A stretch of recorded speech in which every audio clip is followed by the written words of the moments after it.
Well, a very good evening to you. Welcome to this Friday's edition of Football Sleep. My name is Robinson Okenye. Now, this weekend, we don't have leagues taking place. Okay, not leagues, but international leagues taking place because the local league is taking place today. We had one match where Bidco settled for a barren draw against KCB at the Kasarani Annex. But we still have to talk about the World Cup qualifiers. We've seen a number of matches that have been played. And yesterday, arguably the GOAT, Cristiano Ronaldo, was sent off his first international red card, something that we'll be talking about later on in the show. Today, Roger Sishtemi is not with us. He will be joining us next week. And of course, Daniel Kariuki, he said he's going to get a haircut. He hasn't come back. That was at 6 p.m. So no idea where he is. But in studio, Davis Beria, uhaligani? Salama shwari kabisa. Wiki limekuwa nzuri, tumeingia katika sasa awamu ya timu za taifa, kuone vile zinafanya. Naam. And also Fred Kagonye. Fred, mambo vipi? How have you been? How's the week been? The week has been good. Yes. Glad to be here. It's Friday. Let's see what the weekend has for us. Cedric Musumba, how are you? Fine, thank you. You don't feel, it doesn't seem that you are happy with, what happened between 6 and 8:30. But we'll be coming to that. Also, Hassan Juma will be joining us in a bit. We are going to talk about the World Cup qualifiers. Remember, we already have teams that have qualified for the World Cup, that is 2026, that will be played in the USA, Mexico, and Canada. Also, we have teams that want to qualify for that World Cup.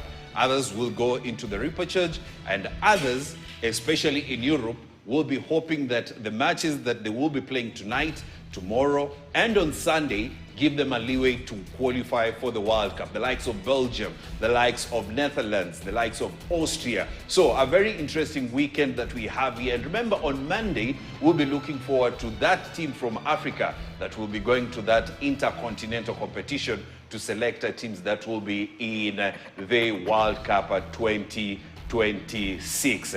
So, gentlemen, should we start with the national football team, Harambee Stars? Because I feel that, I know that will take a lot of time, but let's begin with that. Cedric Musumba, we were talking with you when this match was going on, and you are not a happy man. 1-0 was the final score. Yes, it was, and I don't necessarily carry the weight of all Kenyans, and I don't know how the Kenyans will feel, but I've always had an opinion that this country has always been in the mood of rebuilding. Any given time we talk about the Kenya national team, vis-a-vis the results, the answers has always been, but the team is rebuilding. The team has been rebuilding since I was born, since I started even knowing football. We have had several kind of coaches, quality coaches, try to rebuild as it is, seem like it's rebuilding, but along the way, we still go back to the drawing board. So as we have traveled 360, but we are still on the same spot. Today, whatever that I experienced that particular game is like rekindling the essence of what has been happening thereafter. It reminds me of 2004 when I felt like Kenya has actually started fitting into the shoes of teams that can really compete at African continent. That was in Tunisia. We beat Burkina Faso. Currently, as we speak, Burkina Faso has gone away. It's actually competing, trying to look for their way to World Cup. Kenya has again gone back to where it was. Yes. Similarly happened to us in 1998 when Reinhard Fabisch came to Kenya. We similarly thought that, he has started assembling talent, young player from high school, and they really brought up some kind of styles that everyone could follow up at the team. The likes of Eric Cochen Cantona, John Barreso Diambo, Morsu Wambua, Tilen Oguta, in that particular team, and we felt like that was the beginning of the national team. But and again, somewhere along the way, they disappeared. The team went back to where it has been. So as today, when I saw Harambee start playing Guinea, Equatorial Guinea, I was like, we have called Adrian Kibet into the team. Yes. We are bringing back Lawrence into the team. Here, the like of Stanley into the team. And I'm like, McCarthy is bringing youngsters who will actually recultivate the team into a different stature.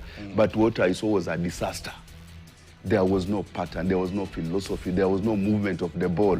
The so-called professionals who have come into that particular team, there was no style at all. Actually, we were disorganized to an essence. We considered a penalty that shouldn't even have been a penalty in that particular area. You know very well somebody has actually approached there. And there were so many bodies in that particular box. There was no prime spaces for that player, actually. The offensive nature of him creating a danger. But and again, you tackle, make such kind of a silly tackle into the box, costing the team a penalty.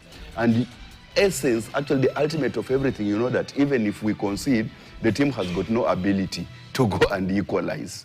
So it's a disastrous, tragical kind of an event that we're experiencing a year before we host Africa Cup of Nations. I don't know how it will occurrence here in Kenya, simply because it will be happening here in Kenya. But if that is the way that we are really, the path that we are taking towards Africa Cup of Nations, we are bound even to crash before the tournament itself starts. Fred, Yes. as we take a look at, the pictures from that tie between Kenya and Equatorial Guinea, probably most Kenyans, yes, maybe they did not expect Kenya to get a win. Because you are representing more than 50 million Kenyans who are expecting a win from you. And even if it's a friendly match, I mean, we need to see the new people that are coming in actually do something on the pitch. Now, we are done with Equatorial Guinea, one of the friendly matches. We are meeting Senegal next, Cedric Musumba. I mean, if we played like this, what are you expecting against a team that their last friendly match, they defeated the Three Lions 3-1. And we don't know the outcome of this weekend, but at least we know they will try to match what Brazil is offering them. You know, we are not taking up these friendly matches, as Hassan said, as an advantage to us. Reason being, every team, I think, across Africa and even across the globe will actually be happy to play a team of Senegal caliber as it stands right now, given to the essence of the points that they will be accumulating regardless of the results that they're actually getting from that particular match. Also, the quality of the challenges that they are really gaining into it. Remember, even if Senegal come out of that particular match, Victoria, with only maybe a single goal, that's an advantage to a team of Harambee Stars' stature. But if you go by how it has played against Equatorial Guinea, even the likes of Senegalese team itself, it will not be happy to field their first 11 against Harambee Stars. Given to the essence, they will want to bring in the all so-called fringe players to go and play against us, because that is not their match or a challenge that they will be facing. We need to see Sadio Mane play against Harambee Stars. That would have We been need to see Diaye play against Harambee Stars. Jackson. the wish of any fan who has been following. You know, fans actually, they are ahead of our players. True to be said. You sit around our players and how actually they really walk through the conversation, that they walk through the matches when they are watching.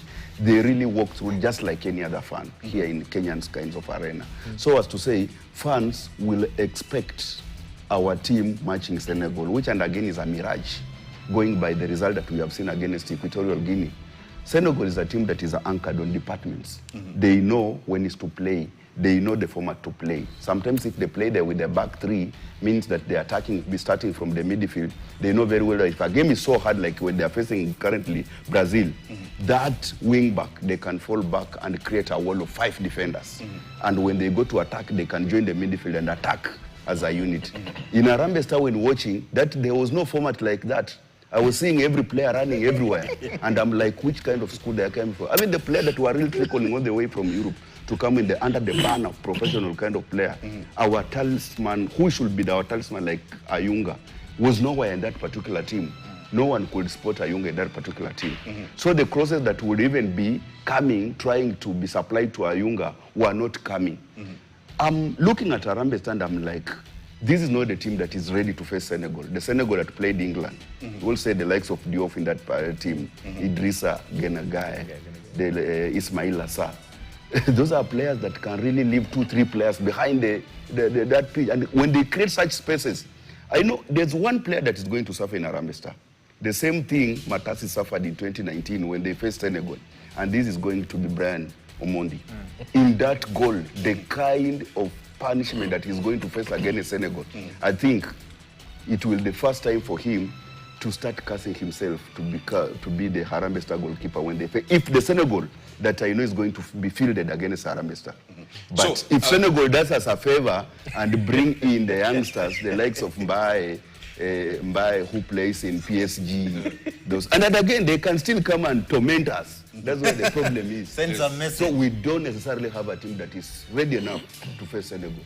Because I want, Fred, I want to take you back to the CAF World Cup qualifiers when we had Senegal playing DR Congo in a packed stadium in Congo.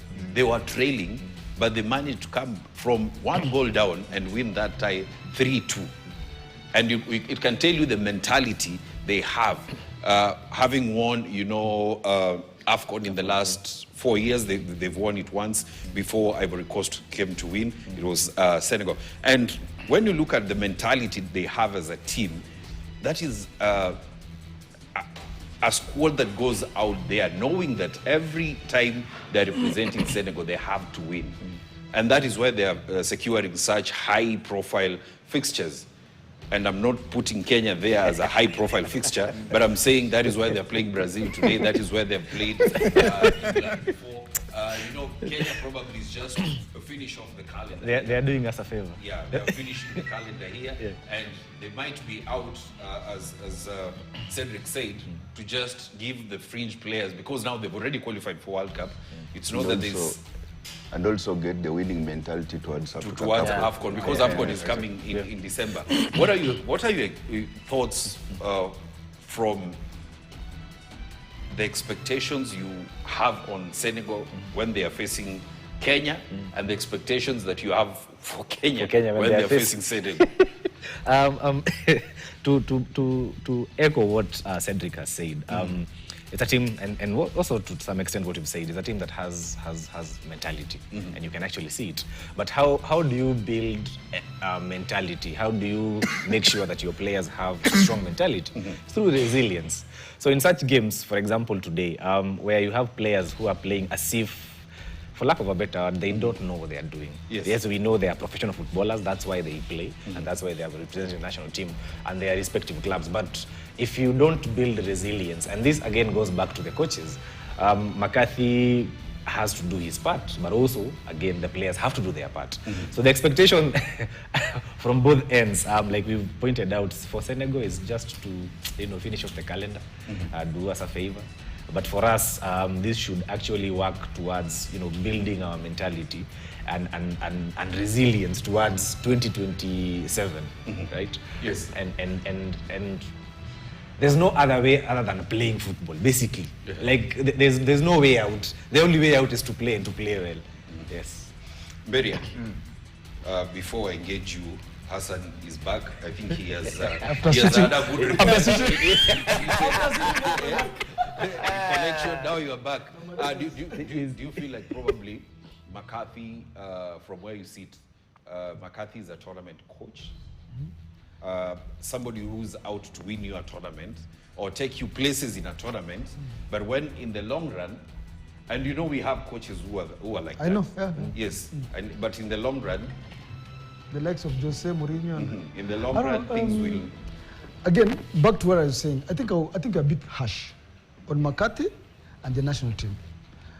The reason being, as a coach, if you're playing a friendly match, the players are allowed to make mistakes. When we look at the team that was selected by Benny McCarthy, the likes of Aldrin Kibet, some of these guys have never played together.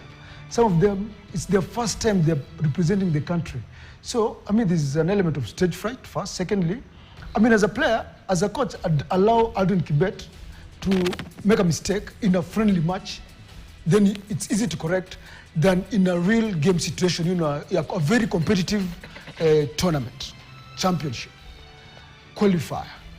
So, I don't think I'd be harsh to judge Harambee Stars going by, today's result, being beaten 1-0 by Equatorial Guinea. How about experienced players? Experienced players like Cedric has talked about, Oyonga, Osting. You see, those are experienced players. Playing in a formation that is not clear it doesn't fit the structure that we saw Harambee Stars. But playing. sometimes you have to tinker with the formation so that you know, because you have different players, so that in future, if this formation does not work, you know, hey, I can go to another formation. I mean, it's a problem that Manchester United has been having with Ruben Amorim for the longest time. See, that is where we fail. You can't compare the two. But nahisi kwamba Robinson mechi dhidi ya Senegal, nahisi kwamba Harambee Stars their mental stability will a bit change heading into that match. Nahisi kwamba watakuwa wanajua kwamba wanakutana na baadhi ya timu bora si Afrika duniani. Kwa hivyo ukijua kwamba Hassani ni mkali kukuliko, yani ukitupa ngumi yako moja, unatupa hiyo ngumi ukijua kwamba ni kufa kupona. Kwa hivyo nahisi kwamba hata kama hapa tunawalima katika mechi hiyo, hapo Senegal watatupiga, hawatatupiga zaidi ya 3. No, Nigeria. It is no. You know, me, I'm basing on statistics. This is not the first time. Last time we faced Senegal. In 1992, we faced Senegal in their home turf, Dakar. They placed 3 goals past Harambee Stars. Come in 2019, we faced Senegal 3-1 in Algeria. They hit us 3 goals. But remember, comparing the two squads, 92 and 2019, is not far comparable to the squad that this team has currently, vis-a-vis whatever Harambee Stars is doing to us. I'm pretty quite sure if Senegal is quite serious to field a serious team that is playing against Brazil, that is gonna get to face Harambee Stars, if they hit less or go you forgot lesser we goals. were also in the same group in Cup of Nations. Yeah. They can easily place even 5 goals behind our net. I don't think it's going to be a big weapon, you know. Yeah. No, it won't be, simply because even they have watched us. And they will not be out to embarrass us. Because the gap between established countries, established football, you know, nations, and the developing countries, the gap is really, you know, closing in. Basing, It's a big gap, Hassan. It's not that big. Robinson. Senegal is among the top 20 teams in the world. The ranking, yes. Kenya is number 90, 100 and 100 and Well, we were knocked out. We were knocked out in the 108. quarterfinals in 108. Chan Championship. I mean, that should 108. tell you something. 108. Compare that gap. Don't look at the rankings so Rankings much. matter. Yeah, but don't read so much into the rankings. If Kenya beats Senegal, do you know how detrimental that will be to Senegal? My point is, don't read so much into the rankings. No, because the rankings matter. And that is why... Look at what happened during Chan. I mean, some of those established countries... Okay, let me ask you. If they had brought those established players to Chan, would we have made it? No. Yes, you know why?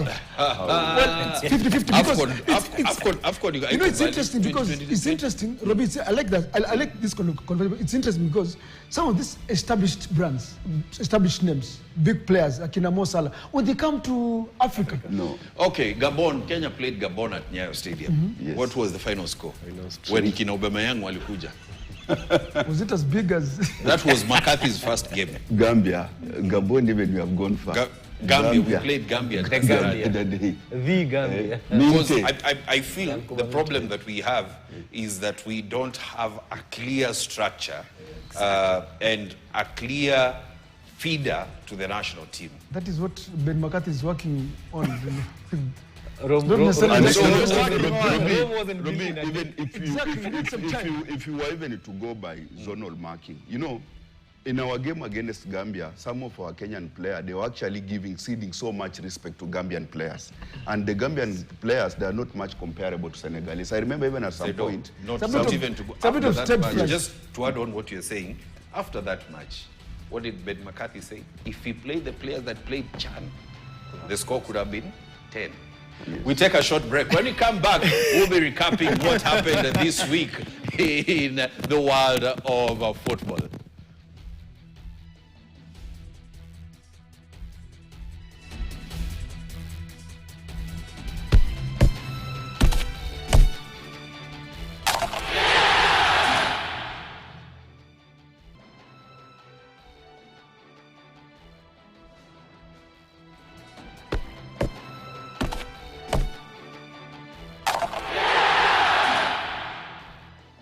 Welcome back to the Football Sleep. I'm Robinson Okenya in studio. Hassan Juma, Cedric Msuba, Fred Kagonye, and Davis Beria. Now we wanted, first part of the show, we were talking about the national football team, Harambee Stars, which lost in a friendly encounter to Equatorial Guinea, a match that was played away in Turkey. And Monday, they will be taking on Senegal. Now, we are moving away from that. We want to recap how the week was. And we begin in Turkey, where the national football team was playing a friendly match against Equatorial Guinea. Now, authorities from Turkey are investigating match fixing. Now, today, 25 top flight players have been given a ban. And it's in regards to betting. Fred Kagonye, yes. What's not happening in Turkey? For starters, before today, we had match officials yes. who are also facing an investigation. But it has everything to do with betting. And a total of 1,024 players were being investigated. Yes. And like you pointed out, 25 from the top flight, and then the other 77 or 79 from the second tier. They have been suspended. But now the suspension spans from 45 days to 9 months or 1 year, somewhere around there. I think it brings the question of where are players in terms of, yes, we need sponsorship from these betting companies, but these betting companies, how do we have laws to govern what players do in terms of betting? And how do we, can we stop them? How do we govern match manipulation? Match manipulation at the same time, because they always say the house wins. At the end of the day. Yes. So it calls for that bigger conversation that not only here, not only in Turkey, here locally, but also in other jurisdictions as well. Can FIFA survive without money from betting? Maybe that is also another way of how to look at it. Yeah. Because they've invested. FIFA can survive because they've without invested a lot. You know, the betting companies. They've in the past, I think about 4, 5, 6 years, they've invested a lot in football. Yes. Between betting and FIFA, who is older than the other? FIFA has been there before betting. And they've had so many other corporates coming on board to support the operations. My reason. Exactly. So I think they need to open that conversation, and But you see, the world game of football is changing very fast, and also technology actually is what is giving birth to this betting and whatever that we are seeing currently. The only thing that we cannot actually bar betting from coming in as a sponsorship, because that's now a phenomenon that we have experienced currently in the terms of sponsorship and everything. What we need to know, and we need to be borrowing a leaf from the existing league that has actually been doing well with this betting company. One of them is EPL. Just put in place. But there's also a lot of betting in There is, but at least comparable to, put in place some principles that govern, and those principles should be somehow tougher and harsh to an extent, in that if you found, like Paquet at some point was being followed, if found guilty, would have actually crashed. So if you can pick out players in such essence and you crash their career miserably, it will be leaving a lesson to those players who may be intending to maybe find themselves in such kind of spaces. And no principles, sometimes rules actually the govern when they put in place and implement it to the latter, they actually control such kind of. It's interesting because Turkey is a big betting haven. So I'm not even surprised. But also, can we then, say that they can treat it like doping? Well, could happen like that. A very good way of thinking. Now, let's move away from Turkey. Let's move to Ireland. Davis Media, the GOAT himself. The GOAT. Arguably the GOAT. Because I know who the GOAT is. But arguably the GOAT. Yes, sent off against Ireland. Kadi nyekundu baada ya refa kutizama kile kiwambo chake, akarejea kusema kwamba kadi ya manjano haijatosha, bwana tembeza zako. Hii inampa kwanza tu, kando na timu hiyo kumkosa bwana Ronaldo, kiumakinifu kunayo tu ile motisha ya wachezaji ambao inarudi chini. Manake ni mchezaji ambaye anategemewa si kwa kufunga tu, bali anawapa morali wale wachezaji wengine. Wakimwona tu Cristiano yuko uwanjani, wanajua mambo yako sawa. Tafuta mpira, leta, tufunge mabao. Lakini pia itakuwa hasa pigo kubwa kwa kocha Roberto wakati hasa anajiandaa kwa mechi za kombe la dunia. Tayari mambo yao 2026 yapo sawa, na iwapo hawajafuzu lakini kuna uwezekano wakafuzu bila yeye, na iwapo sasa hapo ndio mlima unakujia, na iwapo watafuzu bila yeye kulingana na zile sheria za FIFA, kuna uwezekano akakosa mechi za kwanza 2. Cedric Musumba, Nigeria, let's begin with DR Congo. They were in action against Cameroon. Chancel Mbemba with the only goal of the match in a rainy soaked stadium in Morocco.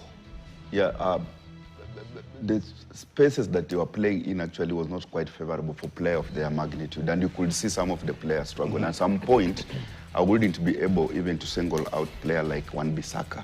I couldn't even notice the like in Twanzabe, not unless I become so much deep into the game because of the condition of that particular pitch. But good enough also credit to Morocco that their pitch does not soak easily, unlike other pitches that I have seen. That kind of heavy rain could actually cause some kind of disaster. Unlike Moi Sports Center, the team itself, and I necessarily watched that game with the keen essence of understanding if DRC was capable enough to represent Africa comes to World Cup 2026. But I was actually left quite impressed. I like the likes of Chancellor Mbemba. They are playing as if they have been ushered in just the other day, not forgetting that they are coming from Africa Cup of Nations. They surged up to the semi-finals. And the quality that they left in Africa Cup of Nations actually came up in that particular game. I saw the likes Sami Mutusami playing very well in that particular midfield, and who could actually bring the value that we are lacking in as Harambee Stars from their previous conversation. Not yet from the team. Yeah. Cedric Bakambu struggled at some level, and you could see actually his energy level dropping at some particular point. But I like Fiston Mayele coming from the bench. Now, that was actually the game changer to me, because the creativity that he brought in, how he could actually drive that ball into the danger area. And most of the balls, when he came in, actually we started seeing the DRC that we have known carrying that ball into the D areas and trying to travel with a purpose, looking for goals. Even if you look how they go that particular ball, and somebody at some extent, watching them, you could literally start hearing the essence from the commentary that players are playing like they have so many goal poachers in that particular team. Chancellor Mbemba coming to the last dying minutes of the game and giving the goal that each and every person was waiting for. I think DRC is a complete team. If they find the surface and the condition working for them, Nigeria actually, they will not be getting it easy to World Cup. A team that will happen to trounce through beating DRC, it will happen to be a very tough team, going by how they played yesterday. Now that you mentioned the DRC, Davis Mberia, you mentioned Nigeria. They got a win against Gabon. It was in extra time, and now they will be meeting DRC. This man right here proving to be very pivotal for the Super Eagles. Ni mechi ambayo itakuwa ngumu zaidi, kumbuka kwamba DRC kikosi chao na jinsi walivyocheza katika mechi yao dhidi ya Cameroon walionyesha nidhamu ya kulinda, lakini pia walionyesha pia wanaweza kushambulia katika pembe zote bwana. Mzungumzie upande mwingine Wan-Bissaka, upande mwingine Athamaswakusi. Nahisi kwamba kikosi cha hasa Nigeria, hasa safu ya kati na kule nyuma kina Tristan Kong, watakuwa hasa na kibarua kikubwa kuweza kuwazuia wale washambulizi hasa wa timu ya taifa ya DRC. Manake katika timu ya taifa ya DRC haujui ni nani atafunga na haujui ni nani atatoa assist. Unasema hawa ni mmoja tu. Now that he's one of the most informed strikers that we have in the world, there's also another informed striker in the world, Cam Winger. This man right here propelling France to qualify to the World Cup. Kaka, what did you make of his performance? It was a good performance, definitely. Reaching 400 goals. Do you feel like he's underrated? Not really. Not really. Why not? I think we give him... This is a man who scored a hat-trick in a World Cup final but was never given a player of the match. At the club I think the challenge when it comes to such big, quote-unquote, big games on the big platform is that what matters most is whether you won. As much as his performance was a 5-star performance, at the end of the day, they lost that World Cup in as much as they lost on post-match penalties. But Going back to the game, they were playing against Ukraine. It was definitely obvious that France would win. The 4-0 win, not so sure about it, whether the predictions were like that. But again, 400 career goals. 400 career goals. And I saw he was asked some questions about it, and he said there are some players who have more than 900 goals. I've only scored 400. I've not done anything. He's trying to downplay the achievement, but it's quite a big achievement. 400 goals at his age. Honestly, it's not a small feat. At 26. Yeah. Also, another informed striker was playing yesterday, and he scored for his country, and they are on the brink of qualifying for the World Cup. Hassan, the goal scoring machine never stops, rather. 2 goals yesterday. Norway versus Estonia. The robot. The robot. Haaland ana uzoefu wajua tena, kwa hivyo I was not surprised kwamba alifanya vizuri katika mchuano huo. Alafu ule uzoefu wake ukiangalia wale wachezaji wenzake ambao wanacheza naye wanamnegea kwa sababu wamemzoea, wanajua jamaa akifanya akigeuka hivi anasubiri mpira hapa. Kwa hivyo nafikiri pia ule uzoefu na yeye kama captain pia unajua hiyo responsibility inampatia motisha zaidi. Anapewa ball na mchezaji wa Arsenal. Sasa ndio lakini wawili yeye na Odegaard ndio team. But kuna solo. Lakini kuna solo of that. Atletico Madrid. And he scored 2 goals actually. So let's move away from Norway. We move to Ederson. Came out this week saying that during his last few months or years at Manchester City, never felt appreciated. It felt like hell for him. Let's move away from Ederson. We take a look at other developments of this week. Rob Edwards has been appointed the new Wolves manager. Yes, they hope that probably can push Wolves from where they are in the league and they can survive relegation. Let's move away from Rob Edwards. We go to Thomas Tuchel, and he's saying that for England, kaka, saizi kila mtu lazima upiganie namba. Yeah, it's not going to be easy. Yes. And the results actually back up what he's saying. If they do win on Sunday, because they've already qualified for the World Cup, they'll be the 4th team. They're playing Latvia. Yes, they'll be the 4th team, and if they don't concede, they'll be the 4th team. Against which teams? It doesn't matter. San Marino, When they're beaten. They don't concede. If they don't concede, they'll become the 4th team to qualify for the World Cup with a clean record. Yes. The previous teams to do that was West Germany, Germany, and then Netherlands and Spain. Yes, that Yes. one. But again, it will Yes, never let's come. move on from Thomas Tuchel. And Raffaello Palladino has been appointed the new Atalanta manager. So Atalanta, remember, has been doing poorly in the league. He takes over the reins, and we'll wait to see how he plays in the first few games. Let's move on from that. And remember, this weekend, the big matches that we have on the cards tomorrow: Senegal versus Brazil. Davis Mberia, unatarajia nini hapa? Prediction too. What are you expecting? Brazil atapigwa vibaya, Carlo Ancelotti atarudishwa darasani. Kagonya, who's winning this? I would go for a draw. Cedric, who's winning this? Brazil gonna win. Brazil's going Brazil to win. has lost their identity, so I'm putting my money on Senegal. 1-0. 1-0 Senegal. 1-0 Senegal. Yes, one of the big matches that we have for this weekend. Let's move on from this. We'll take a look at the other big matchup for this weekend. It will be played on Monday. Yes. Norway versus Italy. Yeah. Who's winning this? And remember, for Italy to qualify, they have to win by 9 goals. No? 9. Is it 9? Yes, 9 goals. No, it's 20. 17. Goal difference. Ni... 17 goals. Yeah, actually, They have to 17 score goals. 17 goals. They have to win 2 matches. It's possible. Cedric, kuna wakati pale Mumias walikuwa wanacheza na FC and tutakuwa na mabao in some way. Pale Kakamega. Remember when Mumias Sugar and FC were fighting for the league and 8 goals. 8 goals. 8 goals. Kafungwa, But you papa, see, papa. Who's Robinson, winning this? kupata yale mabao, kumbuka mechi yao ya mwisho wanapiga na Norway. Kwa hivyo itakuwa Si- ngumu. hii ndio hii They kumani. actually, yeah. Itakuwa ngumu. Italy lazima wakutane huko na Italy watakosa tu kombe la dunia walivyokosa 2018 So, na who's 22. winning this? Hapa ni Norway. Norway wanashinda. Kagoje. I'm also putting my money on Norway. Yeah. Say no. Italy are winning, but they will not proceed.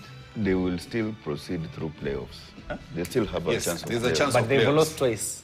Yeah, they will. The last two editions of the World Cup, they've failed. Because They will go to the they went playoffs. to This the time playoffs they're and- not Hassan playing. was winning this. Haaland. They're winning this. Yeah, Haaland. Yes, let's move away from Italy and that. And then, who's winning this? Sasa huu It's mchuano- closer home, DRC. Lakini Nani I'll anashinda? put my whole money on DRC. DRC. Hata mimi I'll go the DRC. Yes. Cedric? Nigeria. They just want to be different. Who's winning this? Of course, closer home, DRC. Of course, we all want DRC to win. Yes, so those are the big matches that we have for this weekend. So let's take a look at the teams that have qualified for World Cup from different areas. Remember, it's Tour World Cup 2026 that will be played in the USA, Canada, Mexico. We take a look at the teams that have qualified for World Cup. They are the three that are the main hosts. That is USA, Canada, Mexico, the qualifiers host. Asia, Australia, Iran, Japan, Jordan, rather. You also have the likes of Uzbekistan. Jordan. They will be making their Na Harambee debut. Stars hatuko. Yes, they will be making their debut No, but at the World it's Cup. Asia, I mean, guys, So, come on. It's Asia. tuko na Uzbekistan pia, they will be making their debut. South Korea, Saudi Arabia, and Qatar. That is in Asia. Let's move on from Asia. Tuingie wapi huko? Tuingie Africa. Kuna Algeria, Cape Verde, Egypt, Verde, man. Tunisia, Morocco, South Africa, Senegal. I mean, hizo ni teams ambazo zimequalify plus Ghana and Ivory Coast. Those are the teams from Africa that have qualified for the World Cup in 2026. Let's move on from Africa. We go into Europe. Only two teams have qualified so far, France and England. Let's move on from Europe. England Let's playing go against to Latvia. Oceania, New Zealand, wako ndani.